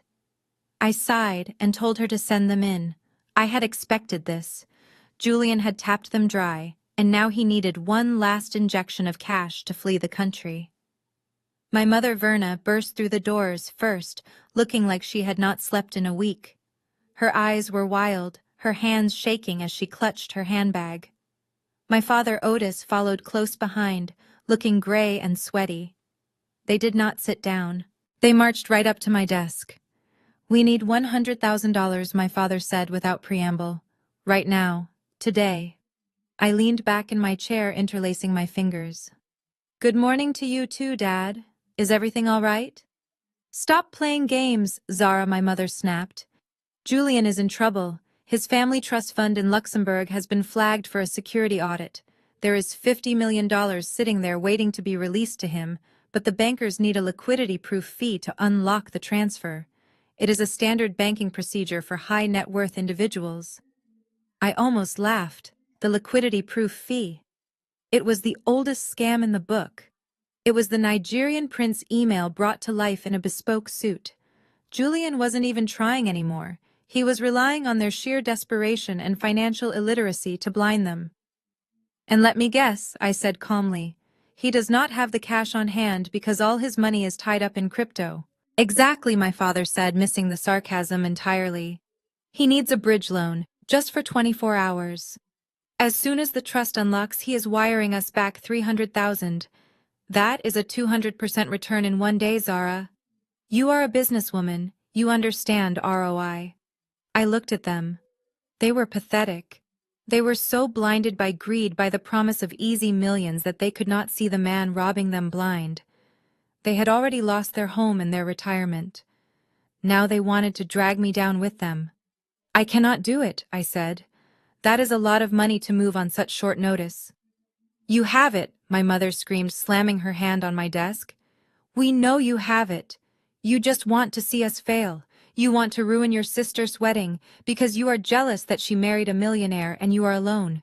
If you do not send this money, the trust stays locked. The wedding gets cancelled, and it will be all your fault."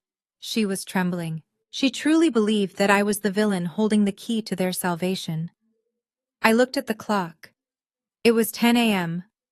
My contact at the FBI Financial Crimes Division was waiting for my signal. We had set up a specific account 2 days ago, a honeypot designed to track international wire fraud. If Julian accepted money into that account, it would be the final nail in his coffin. It would prove intent to defraud across state lines. It would turn a local scam into a federal case. "Fine," I said quietly. My parents stopped breathing. "What?" I said, "Fine. I will send the money. But this is it. This is the wedding gift. Do not ask me for another penny." My mother let out a sob of relief. "Oh, Zara, thank God. You are finally doing the right thing. You will not regret this. Julian is going to take care of all of us." I pulled up my banking interface on the big monitor so they could see. I typed in the routing number Julian had texted them. It was a routing number for a bank in the Cayman Islands, but the intermediary bank was in New York. That was the hook. That was federal jurisdiction. I typed in the amount, $100,000. My father watched the screen, his eyes greedy and wet. "Push the button, Zara. Push it." I hovered my mouse over the transfer button. I looked at my parents one last time. I was giving them what they wanted. I was giving them the rope to hang themselves. Authorize transfer. Click. The screen flashed green. Transaction pending. There my father exhaled, slumping against the wall. "You did it. You saved the family." My mother was already texting on her phone, probably telling Julian the money was on the way. She looked up at me with a smile that was terrifying in its triumphant ignorance. "See?" she said. "That was not so hard, was it? Now we can all be happy. Julian is going to be so relieved." I watched them leave my office practically skipping with joy. They thought they had just secured a fortune. They thought they had won. They had no idea that the moment that money hit the intermediary bank, an alert triggered on a federal agent's dashboard 3 blocks away. I picked up my desk phone and dialed a number I had memorized. "Agent Miller," I said. "The wire is sent." He took the bait. I heard the agent on the other end typing. "We see it, Ms. Brooks. We are tracking the destination. If he tries to move that money, he triggers the freeze. We will have the warrant ready for the ceremony." "Understood," I said. I hung up and turned my chair to face the window. My parents were down on the street now, getting into their car. They were high-fiving. They were celebrating. They had just facilitated a federal crime, and they were celebrating. I felt a cold hollowness in my chest. I had just paid $100,000 to ensure my brother-in-law went to prison for 20 years. It was the most expensive trap I had ever set. But as I thought about the look on my father's face, the sheer avarice in his eyes, I knew it was worth every penny. The money was not lost. It was bait, and the shark had just swallowed the hook. The rehearsal dinner took place in a private room at a steakhouse that charged $50 for a side of asparagus. My family sat around a circular table engorged on filet mignon, and the false sense of security that comes with a pending 6-figure wire transfer. The mood was raucous. My father was telling a story about his golf game, loudly interrupting anyone who tried to speak. My mother was fussing over Bianca's hair, which had been styled for the 3rd time that day. And Julian sat at the head of the table, swirling his cognac, looking like a king surveying his kingdom. I sat at the far end of the table, picking at a salad. I was the ghost at the feast. They tolerated me only because the money was still in transit, and they needed one final signature. Julian tapped his glass with a fork. The room went quiet. He stood up, unbuttoning his jacket to reveal the silk lining. "Tonight is about family," he said, his eyes sliding over to me with a predatory glint. "And family makes sacrifices. Zara, you stepped up today with the transfer. We appreciate that. But there is one loose end we need to tie up before the ceremony tomorrow." He reached under the table and pulled out a leather folio. He slid it across the white tablecloth until it rested next to my water glass. "The house," he said.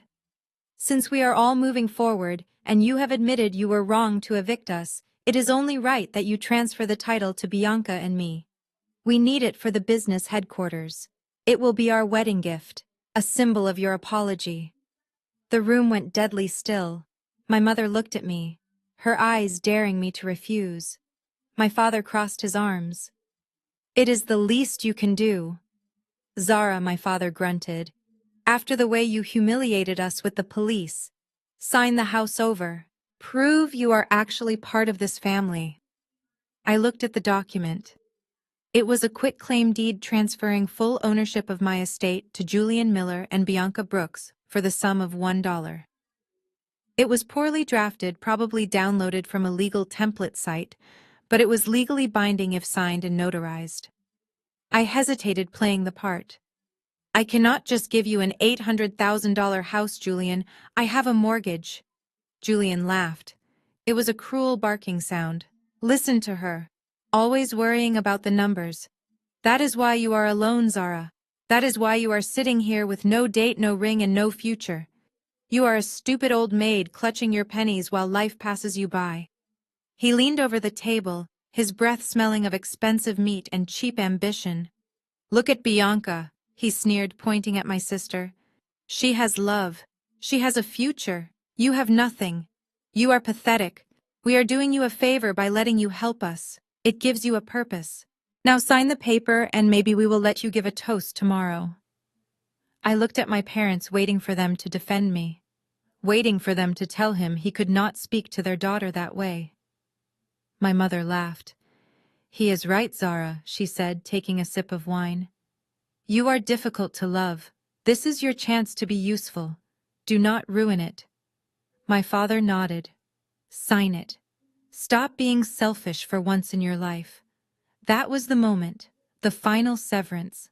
They were not just blinded by greed. They were cruel. They enjoyed seeing me humiliated. I reached into my purse. I did not take the cheap ballpoint pen Julian offered. Instead, I pulled out my own pen, a sleek silver fountain pen I used for ceremonial signings. It was filled with a very specific type of ink. It was a proprietary formula developed for security testing.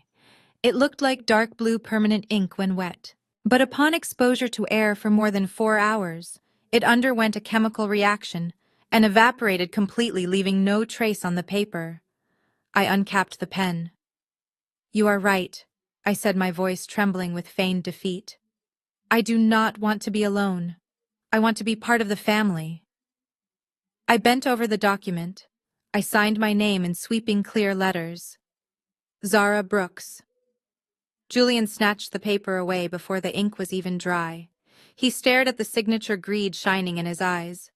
Finally, he crowed, holding the deed up like a trophy. "Smart girl. See, that wasn't so hard." He handed the document to his best man, who was undoubtedly in on the scam, to put in his briefcase for safekeeping. "We will file this on Monday," Julian said. "Welcome back to the family, Zara." The table erupted in applause. My mother clapped. Bianca blew me a kiss. They ordered another round of champagne. They celebrated their victory, unaware that in the darkness of that briefcase, the ink was already beginning to fade. By the time the sun rose on their wedding day, that signature line would be as blank as their future. I stood up. "I will see you at the altar," I said. I walked out of the restaurant into the cool night air.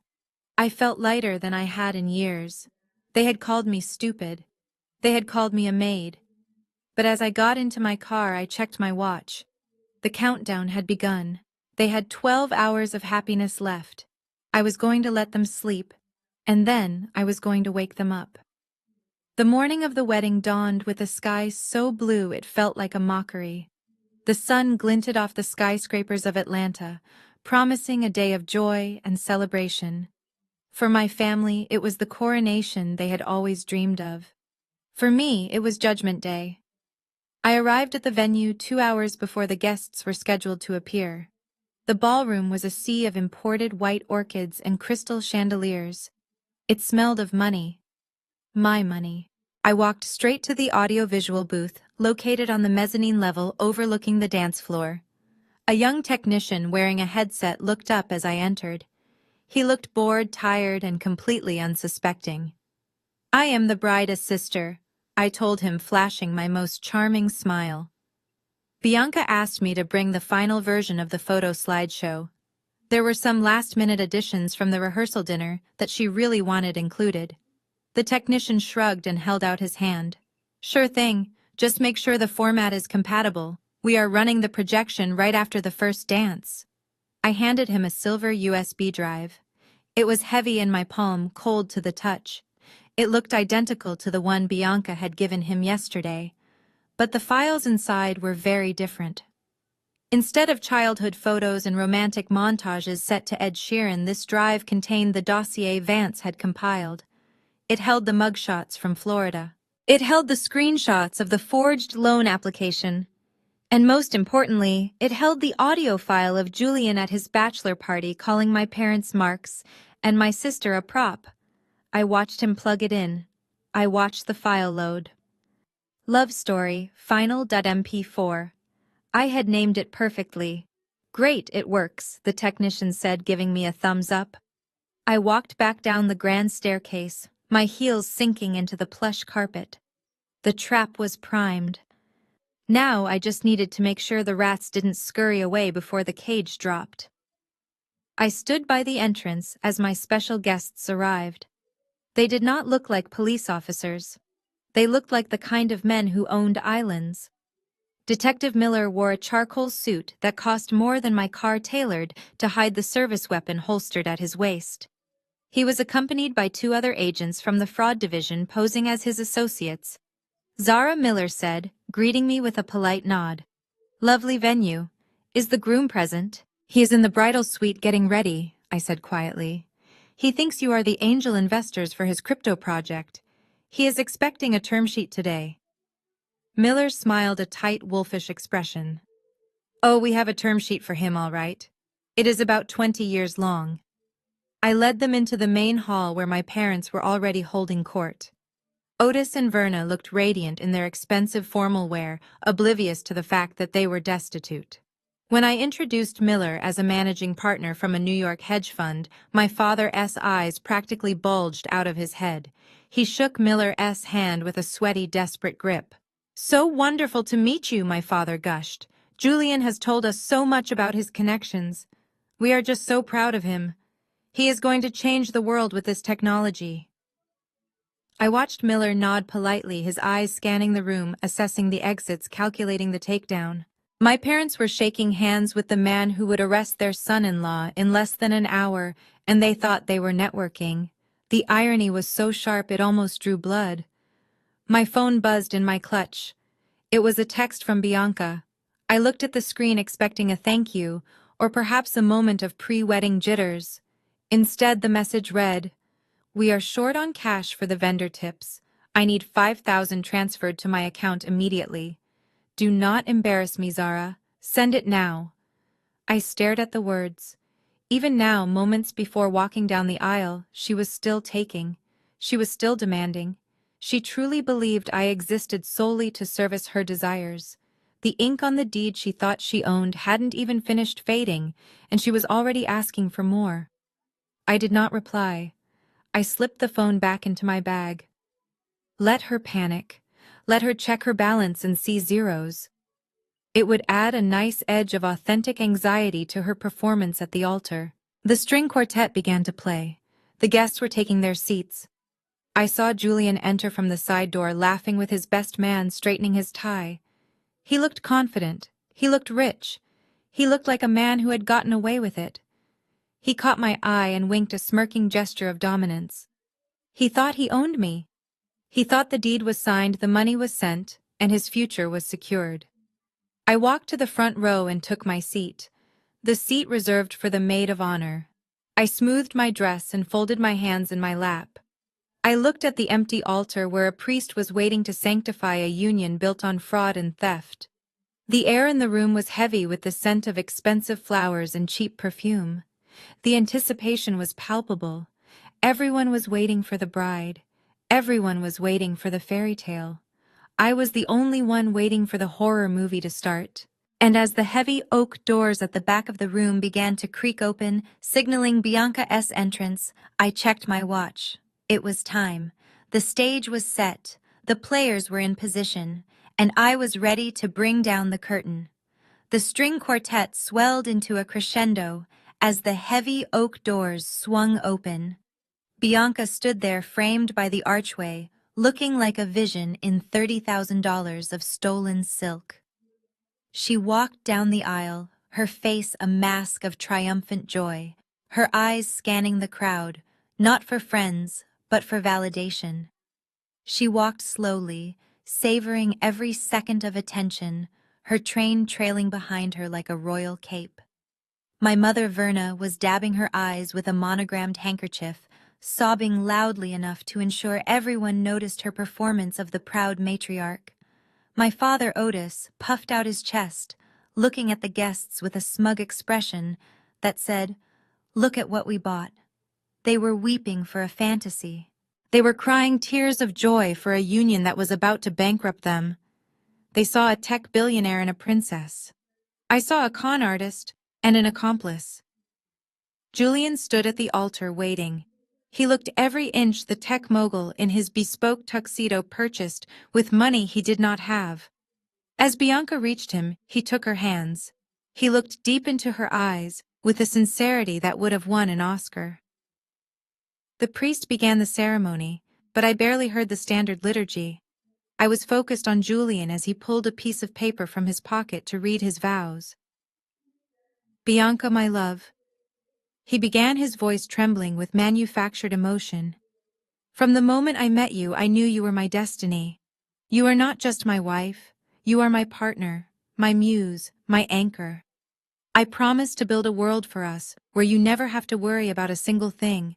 I promise to honor you, to cherish you, and to provide for you and your family for as long as I live."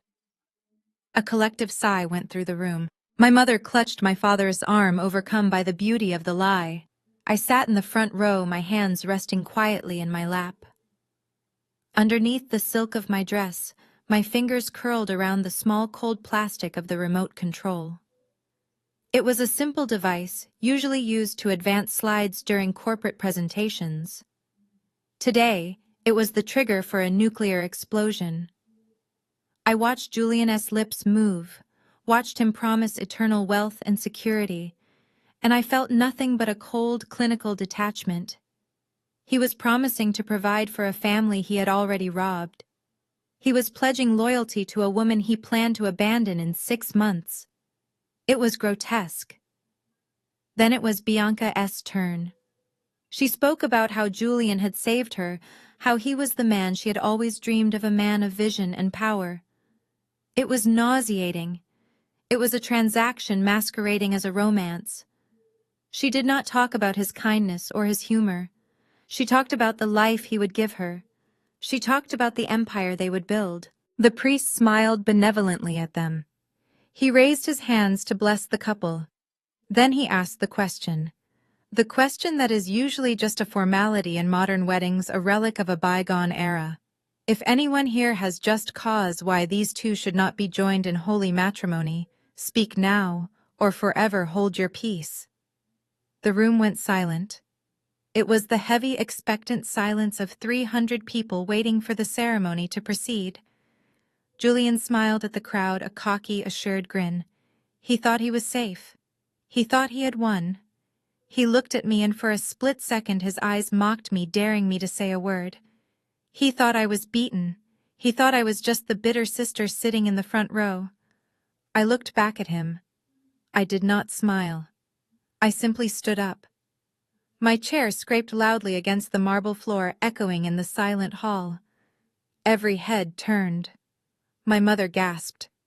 Bianca, frozen in horror, stared at me with wide eyes. Julian's smile vanished, replaced by a flicker of genuine fear. I did not speak. I did not scream. I just raised my hand and pointed the remote at the massive LED screen behind the altar, which was currently displaying a monogram of their initials.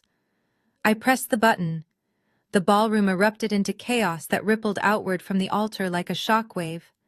My mother Verna let out a sound that was half scream, half sob, collapsing into her chair as she stared at the mugshot of the man she had treated like a savior. My father Otis stood frozen, his mouth opening and closing as he tried to reconcile the image of the fugitive Gary Miller with the visionary tech CEO he had handed his life savings to. Bianca was backing away from Julian, shaking her head violently, as if she could deny the reality unfolding on the 20-foot screen behind her. Julian looked wild. The suave arrogance that had defined him for months was gone, replaced by the sweaty desperation of a cornered rat. He looked at the screen, then at the crowd, then at me. For a split second our eyes locked. I saw the hatred there, pure and unadulterated, but I also saw the fear. He knew it was over. He knew I had him. "It is a lie," he screamed, his voice cracking and high-pitched.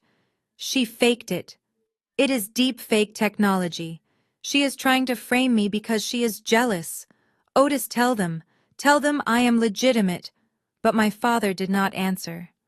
He was staring at the bank statements on the screen, the undeniable proof that his retirement fund had been funneled into a shell company in the Caymans. The realization was crushing him in real time. I did not have to say another word. The evidence was looming over us, undeniable and damning. The audio of him calling my family marks was still echoing in the ears of every guest. The sight of my forged signature next to Bianca's witness signature was burned into their retinas. Then Julian moved. He shoved the priest aside, sending the holy water bowl crashing to the marble floor. He didn't run down the aisle toward the main doors, where he knew security would be waiting. Instead, he bolted toward the side exit behind the choir loft, a narrow service door he must have clocked during the rehearsal. He knocked over a flower arrangement, sending expensive white orchids flying. He scrambled over the communion rail, his tuxedo jacket tearing at the shoulder. It was a pathetic, undignified scramble. The tech visionary, the millionaire, the genius was just a thief running for the door. "He is running!" someone shouted from the back. I stood calm in the center of the storm. I watched him reach the handle of the service door. He yanked it open expecting freedom. Instead, he found a wall of blue. Detective Miller, who had been sitting in the second row posing as an investor, had moved with a speed that belied his size. He had signaled his team the moment the mugshot appeared. 2 uniformed officers were waiting right outside that service door. Julian ran straight into them. I watched as he bounced off the chest of a 6'4" officer. I watched as they grabbed his arms, twisting them behind his back. I watched the gold Rolex, the one bought with my father's money, flash in the light as the handcuffs clicked into place. "Let me go!"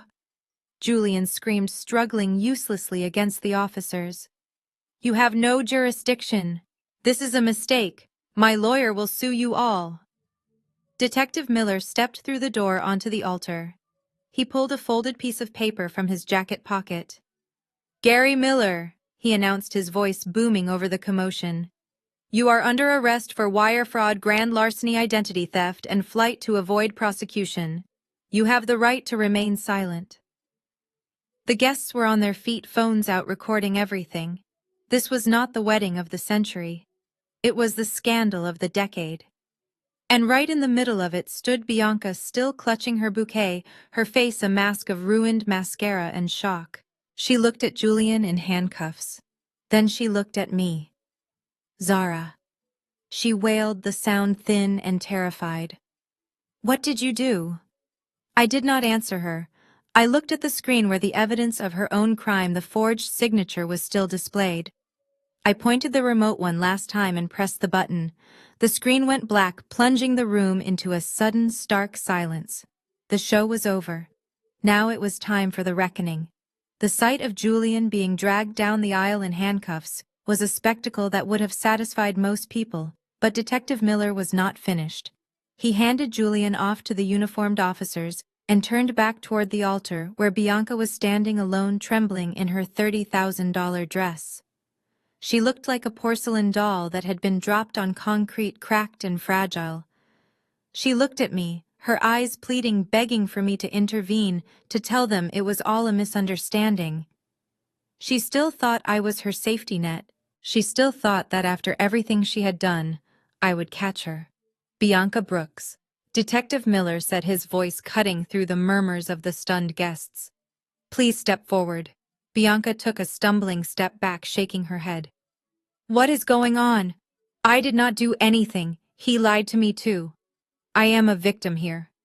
"You are not a victim," Ms. Brooks, Miller said, pulling a second pair of handcuffs from his belt. "You are a co-conspirator. You are under arrest for conspiracy to commit bank fraud, forgery, and identity theft regarding the fraudulent loan applications submitted to First National Bank." A gasp went through the room, louder than the one for Julian. My mother, Verna, let out a shriek that sounded like a banshee. She rushed the altar, grabbing Miller's arm. "Get your hands off her. She is a bride. She is my baby. Zara, tell them to stop. This is a mistake." Miller gently but firmly removed my mother's hand. Step back, or you will be charged with obstruction." Bianca looked at me, tears streaming down her face, ruining her professional makeup. "Zara, please. I did not mean to. Julian said we needed the money. He said you would never notice. Help me. You cannot let them take me to jail, not on my wedding day." I stood up and walked to the edge of the altar. I looked down at my sister. The sister who had mocked me for being single. The sister who had smashed my vase. The sister who had tried to mortgage my home to pay for a con man's debts.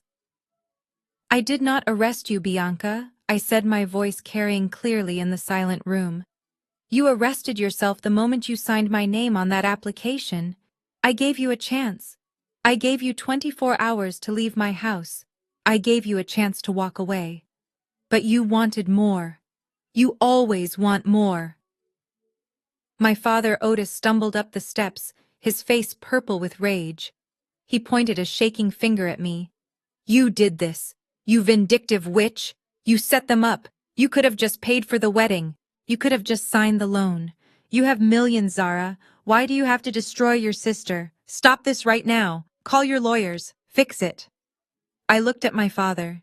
He was not angry that his daughter was a criminal. He was angry that I had exposed her. He was angry that the ATM had finally bitten back. I cannot fix a felony, Dad, I said, pulling a folded document from my clutch. It was the copy of the restraining order I had prepared, along with the evidence file I had submitted to the district attorney. I handed the paper to Miller. This is the evidence of the forgery, I said. And the notary's confession. She flipped on Bianca yesterday, Dad. She told the police everything to save her own license. It is over. Miller nodded and turned back to Bianca. Turn around, Ms. Brooks. Hands behind your back. No, Bianca screamed, thrashing as Miller grabbed her wrists. The sound of the handcuffs ratcheting shut was loud and final. Metal on bone, the end of the fantasy. Mom, Dad, do something, she wailed, as Miller began to march her down the aisle, following the path Julian had just taken. My parents ran after them, sobbing and begging, reaching out to touch her as she was led away. The guests watched in horrified fascination, phones recording every second of the downfall. The beautiful bride in her couture gown dragged away like a common thief. It was the wedding of the century, all right, just not the way they had planned. I stood alone at the altar. The screen behind me was dark. The room was chaotic, but inside I felt a perfect, crystalline silence. They were gone. The parasites who had fed on me for years were finally gone. My mother turned back at the door, her face twisted into a mask of pure hatred. I hate you, she screamed across the ballroom. You are dead to me, Zara. Do not ever come near us again. I watched her run out the door, chasing the police cruiser. I know, I whispered to the empty space where they had stood. That is the best gift you could ever give me. 3 days after the handcuffs clicked shut on my sister's wrists, the full extent of the devastation became clear. It wasn't just a wedding that had collapsed, it was an entire existence. My parents, Otis and Verna, had bet everything on Julian. They had poured their life savings, their dignity, and their common sense into a hole that Gary Miller dug for them. And now they were standing at the bottom of that hole, looking up at the sky, wondering where the ladder went. I sat in my corner office watching the news on a muted flat screen. The story of the wedding day arrest was still cycling on local channels. But I wasn't watching the news for entertainment. I was waiting for the inevitable arrival of the fallout. My assistant buzzed in, her voice tight with anxiety. Ms. Brooks, your parents are in the lobby. They are demanding to see you. They say they are not leaving until you come down. I told her to let them up. I wanted this done in the light. I wanted witnesses. When the elevator doors opened, my parents stepped out looking like ghosts of the people who had sneered at me over steak and wine just a week ago. My mother, Verna, was wearing the same dress she had worn to the rehearsal dinner, but it was wrinkled and stained. Her hair, usually sprayed into a helmet of perfection, was flat and greasy. My father, Otis, looked shrunken. His suit hung off him loosely, and his eyes were bloodshot and darting around the sleek modern office, as if looking for a place to hide. They marched into my office, but the fire was gone. There was no arrogance left, only a desperate, clawing hunger. Fix this, Otis rasped, slamming a crinkled piece of paper onto my glass desk. It was a foreclosure notice on a small rental property they owned in Macon, the one asset they had left, the one I didn't know they had leveraged.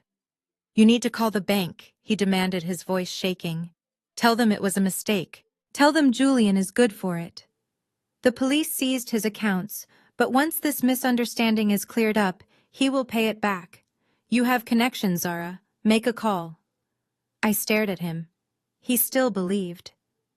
Even with his daughter in a cell and his son-in-law exposed as a fugitive, he still clung to the fantasy that Julian was a millionaire who had just had a bad day. It was a level of delusion that bordered on pathology. There is no money, Dad, I said, leaning back in my leather chair. The accounts the police seized were empty. The crypto wallet was empty. The shell company in the Caymans where you sent your $200,000, it does not exist. It was a routing number to an offshore gambling site. Your money is gone. It was gone the second you hit send. My mother let out a whimper and collapsed onto the sofa. That cannot be true. He showed us the statements. He showed us the app. He showed you a screenshot, Verna. I said, my voice cold. A teenager with Photoshop could have done better. You gave your retirement to a con man because he told you what you wanted to hear. You wanted to be rich more than you wanted to be smart. And now we have nothing. My father whispered, the fight draining out of him. The hotel kicked us out this morning. Your mother's credit cards are maxed. We have nowhere to go, Zara. We are your parents. You have to take us in, just for a few months, until we get back on our feet. I looked at them. I looked at the people who had told me to disappear. The people who had threatened to disown me if I didn't fund their vanity project. They were asking for sanctuary in the very empire they had mocked. I opened my desk drawer. I did not pull out a checkbook. I did not pull out a key to a guest apartment. I pulled out a single sheet of paper I had printed that morning. I walked around the desk and handed it to my father. What is this? He asked, squinting at the list. That is a list of state-funded emergency shelters in the greater Atlanta area, I said. I have highlighted the ones that accept senior citizens. They open for intake at 5 p.m. I suggest you get there early. The lines can get long. My mother stared at me, her mouth falling open. You cannot be serious. You are sending us to a homeless shelter. You live in a penthouse. You have empty bedrooms. Those bedrooms are for people who treat me with respect, I said. You told me to disappear, remember? You told me I was dead to you. Ghosts do not have guest rooms. My father crumpled the paper in his fist, his face turning red again. You ungrateful witch. After everything we did for you, we raised you, we fed you. You raised me to be an ATM, I countered. And the machine is out of order. Permanently. I pressed the intercom button on my desk. Security, please escort Mr. and Mrs. Brooks from the building. If they return, call the police. 2 large uniformed guards appeared in the doorway, almost instantly. They stepped into the room, their faces impassive. Mr. Brooks. Mrs. Brooks, please come with us, one of them said, gesturing to the door. My mother started to scream. She threw herself onto the floor, grabbing the leg of my coffee table. I am not going. You cannot make me go. This is my daughter's office. She owes us. It was a scene of utter degradation. The woman who cared more about appearances than her own children was now being dragged kicking and screaming across the plush carpet of a corporate office. My father tried to maintain some dignity, straightening his jacket, but as the guard took his arm, he looked back at me with eyes full of fear. Zara. Please, he begged. Just a hotel. Just for a week. No, I said. I watched them disappear into the elevator. I watched the doors slide shut, cutting off my mother's wails. Silence rushed back into the room. I walked to the window and looked down. A few minutes later, I saw them emerge onto the sidewalk. They looked small and lost amidst the bustle of the city. My father unfolded the crumpled piece of paper I had given him. He showed it to my mother. She slapped it out of his hand. They stood there arguing on the street corner, 2 people who had burned every bridge they had ever crossed. I felt a vibration in my pocket. It was a text from Vance. Bianca's bail hearing is set for tomorrow. Public defender says she is going to plead guilty to get a reduced sentence. She wants to know if you will pay for a private attorney. I typed one word. No. I put the phone down. I poured myself a glass of water from the crystal pitcher on my desk. It was cool and clean. I drank it slowly, watching the sun dip behind the skyscrapers. I had lost my family, but for the first time in my life, I felt completely whole. I had not just survived them. I had outgrown them. And as I turned back to my work, I knew that I would never look back. The view from the top was too good. The rain in London hits the glass differently than it does in Atlanta.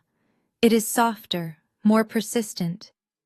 I stood in my corner office on the 45th floor of the Shard, looking down at the Thames winding through the city like a ribbon of dark steel. It had been exactly 365 days since the wedding that never happened. In that time, I had not just moved cities, I had moved lives. I had expanded my firm to Europe, opening a new headquarters here in the financial heart of the world. My name was no longer associated with family drama or scandals on TikTok. Here I was just Zara Brooks, the woman who never lost a negotiation. My desk phone rang, cutting through the quiet hum of the office. It was my assistant. "Ms. Brooks, I have a collect call from the United States. It is from a correctional facility in Georgia. Do you want me to decline it?" I hesitated for a fraction of a second. I knew who it was. I had been expecting this call. Today was the anniversary of her arrest. "Put it through," I said. There was a click, then a robotic voice announcing the call was being monitored, followed by a breathless, desperate voice I used to know. "Zara, is that you? Oh my God, you picked up. You have to help me." It was Bianca. Her voice sounded rougher, thinner. The arrogance was gone, scraped away by 12 months of prison food and concrete walls. I did not say anything. I just listened. "You have to send me money for a real lawyer," she rushed on, the words tumbling over each other. "The public defender is useless." Julian rolled on me. "Zara. He testified that I masterminded the loan fraud. He is trying to pin it all on me to get his sentence reduced. I am looking at 5 years. You cannot let that happen. I am your sister." I looked at my reflection in the window. I looked calm. I looked expensive. I looked nothing like the woman who used to cry in her car because she wasn't invited to a barbecue. "And Mom and Dad?" She continued, her voice rising in panic. "They are living in a one-bedroom apartment in Decatur. Dad is working as a greeter at a hardware store just to pay the electric bill. Mom cries every day. She says she misses her jewelry. She says you stole her life. They need help, Zara. We all need help. You are the only one with money. It is your duty to fix this." Duty. There was that word again. The weapon they had used to bludgeon me for decades. It used to make me flinch. It used to make me open my checkbook. Now it just sounded like a word in a foreign language I no longer spoke. I leaned forward and pressed the speaker button. "I think you have the wrong number," I said, my voice steady and cool. "I do not have a sister. I do not have parents. They disappeared a year ago." "Zara, wait, do not." I pressed the button to end the call. The line went dead. The silence that rushed back into the room was not empty. It was full. It was rich. I picked up my personal cell phone. I navigated to the contact list. The number from the prison was still there in the recent calls. I tapped the little icon next to it. Block caller.